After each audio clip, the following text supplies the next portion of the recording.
E o Flamengo atropelou o Corinthians no Maracanã, um Corinthians fraco, um Corinthians mal treinado, um Corinthians desestruturado e um Flamengo muito melhor tecnicamente, muito superior taticamente. Dito isso, Flamengo 4, Corinthians 0. Vamos comentar sobre essa partida, mas antes quero convidar você que não é inscrito no canal, que clicou nesse vídeo, a clicar aqui embaixo também em inscrever-se, deixar o like também no vídeo, que é muito importante, e comentar aí o que você achou dessa partida entre Flamengo e Corinthians pelo Brasileirão.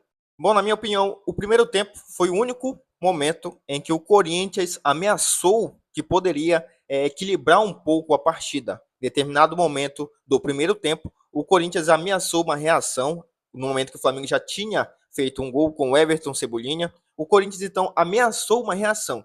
Depois disso, depois que toma o segundo, depois que toma o terceiro, o Corinthians acaba. Daí em diante, foi um fiasco do time paulista, que levou a torcida, que cantou, a torcida organizada só chegou no segundo tempo, ficou cantando, apoiando, que é de costume da torcida do Corinthians, mas isso não foi suficiente. O time do Corinthians é um time perdido, é um time que não tem tática, é um time que não ameaça o adversário. O Memphis Depay ter saído no primeiro tempo talvez tenha prejudicado muito do jogo do Corinthians. O Depay é um jogador diferenciado, é o camisa 10 do time, é aquele responsável por armar as jogadas, e perder ele ainda no primeiro tempo, sem dúvida nenhuma, fez uma diferença contra o Corinthians, mas nada que tenha desestruturado totalmente o time, porque com ele em campo, o Corinthians já não estava muito bem, já ameaçava que seria dominado pelo Flamengo, como assim foi. Bom, no início da partida, aos 5 minutos, o Everton Cebolinha faz uma jogada que é típica dele. É característica do Everton Cebolinha levar a bola ali pelo canto, trazer para a perna direita, ameaçar uma finta ou outra e chutar. Fez aquilo que nós tanto falamos que falta para o Flamengo: arriscar o chute de fora da área, chutar mais a bola. Ele foi lá e fez. Primeiro chute do Everton Cebolinha na partida, primeiro gol aos 5 minutos, uma bola difícil demais para defender. Então, o primeiro tempo do Flamengo começa aí com o Everton Cebolinha, o Flamengo apertando a marcação do time corintiano, a saída de bola do Corinthians. E para essa partida, cara, fica até difícil a gente apontar um único jogador do Flamengo que foi o melhor em campo. Claro que tem ali a questão da transmissão, que eles escolhem os jogadores, mas a gente tem que falar muito do jogo do De La Cruz, que jogou muita bola. Nós temos que falar do jogo do Eric Pulgar, que jogou muita bola. A gente tem que falar do Arrascaeta, artilheiro, por enquanto, do Campeonato Brasileiro, até o momento que eu estou gravando esse vídeo. Arrascaeta tem 5 gols, é artilheiro do Campeonato Brasileiro. E claro, a gente tem que falar do Pedro. O Pedro voltando de lesão e jogando o que ele jogou hoje, meu irmão, que incrível é o atacante do Flamengo. Então, um primeiro tempo que o Flamengo chega ao segundo gol com muita propriedade, com muito mérito, com o Arrascaeta, depois de tabelar ali com o Pedro fazendo o pivô e devolvendo a bola depois de dominar, né? Fazendo a tabela ali com o Arrascaeta chutando novamente de fora da área, e assim como foi o primeiro gol, o Flamengo chega então ao segundo gol, uma linda tabela, mais um bonito gol do Flamengo. E aí o Corinthians se desestabiliza. O Corinthians não consegue mais encontrar, Memphis Depay se machuca, sai, e não lembro agora o jogador que entrou no lugar dele, mas não fez diferença alguma para o time corintiano. O Hugo Souza, no momento ali que eu vou dar metade desse gol, do terceiro gol do Flamengo, vou dar pro De La Cruz. De La Cruz é quem começa fazendo aquela pressão em cima do Hugo, né, fazendo ali, correndo muito, saindo ali do meio de campo para apertar a marcação. O Hugo Souza, em vez de chutar a bola para longe, que é que ele faz de forma infantil, ele vai lá e dá um toque para o meio do jogador, né, nas costas do jogador. O jogador não, acho que é o Ranieri, não conseguiu defender.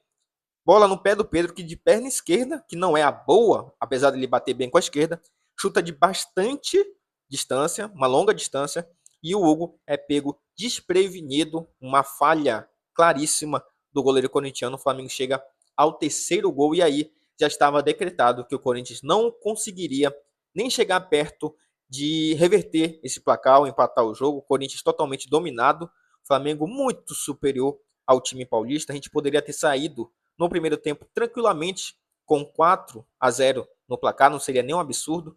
Então, 3-0 para o Flamengo no primeiro tempo, e ali estava decretado que o Flamengo seria o vencedor da partida. Vem o segundo tempo, e logo aos 2 minutos, o Arrascaeta pega uma bola ali de esquerda, meu irmão, uma cacetada. Bola indefensável, e ela caprichosamente explode no travessão. O Hugo Souza não tinha o que fazer ali naquele lance. E o Flamengo começa muito melhor. O Flamengo cria algumas jogadas ainda no segundo tempo. Tem um lance muito bonito, uma tabela entre o Arrascaeta, o De La Cruz e o Pedro, que o De La Cruz recebe do Pedro, faz um chute, dá um chute bem forte, que obriga o Hugo Souza a fazer mais uma defesa. Tem que voltar no primeiro tempo, que eu esqueci de comentar do lance do Pedro, cara. Nossa, que jogada que o Pedro fez no primeiro tempo, que o Hugo Souza falhou no terceiro, mas ele tem mérito em defender aquela bola. O Pedro faz uma jogada, cara, sensacional, uma jogada de craque. E o Hugo Souza, com a perna direita, defende o que seria o gol mais bonito do Campeonato Brasileiro. O Hugo Souza fez a defesa que impediu o gol mais bonito do Campeonato Brasileiro, que seria do Pedro. Cara, seria um golaço. Realmente uma jogada de craque. Não fez, o Gerson ficou mordido com ele ali, brabo, porque ele não tocou, mas pelo amor de Deus, Gerson. Ele fez a jogada, construiu todinha, a gente pede que os jogadores terminem a jogada, que chutem no gol. Ele fez o certo, ele chutou pro gol. Não conseguiu porque o Hugo fez uma defesaça e impediu que seria realmente um golaço. E aí, né, voltando agora para o segundo tempo, o Flamengo chega ali num lance em que o Arrascaeta dá uma caneta no jogador do Corinthians e ele poderia continuar, mas ele cai, alegando ter sido tocado. O VAR chama o árbitro demora ainda para revisar o lance, ele demora para interpretar se realmente o toque do jogador do Corinthians foi suficiente para o Arrascaeta cair no chão. Demora ali, conversa com o quarto árbitro, vai sair depois o áudio do VAR para saber o que foi que eles conversaram. Bom, se o árbitro ele não desse o pênalti, eu acho que não seria um absurdo, meu Deus, não deu pênalti. Aquele lance do Cebolinha, aquele lance para mim foi pênalti, tá? Aquele lance era um lance do VAR chamar o árbitro e pedir checagem. Esse do lance do Arrascaeta também teve o toque. Eu acho que o Arrascaeta, claro, ele deu uma valorizada, ele poderia ter continuado no lance, mas ainda bem que não continuou. O VAR chamou, o árbitro demorou, mas interpretou que teve um lance suficiente, um toque suficiente para derrubar o Arrascaeta. Pênalti, o Pedro vai para a bola e ele não vinha, né, de cobranças boas pelo Flamengo. Bate muito bem. O Hugo Souza acerta o canto, mas o Pedro bate muito bem, alto, forte, dando números finais da partida. Flamengo 4, Corinthians 0. Realmente um jogo para entrar para a história, sabe? Um jogo daqueles ali entre o clássico interestadual que fica marcado. O Flamengo, sempre que joga contra o Corinthians no Maracanã, tem boas memórias e hoje, mais uma vez, a gente vai levar essa boa memória para casa. Flamengo líder até o momento do Campeonato Brasileiro, com o artilheiro e vice-artilheiro, Arrascaeta e Pedro, respectivamente. Vamos para cima, porque agora é pensar na Copa do Brasil, o jogo lá no Maranhão. Bom, pessoal, o vídeo de hoje foi esse. Agradeço você que clicou e ficou até o final. Te convido de novo, se não é inscrito, clicando aqui embaixo, ó, inscrever-se, ativa o sino da notificação e deixa o like no vídeo. Valeu, nação, até a próxima.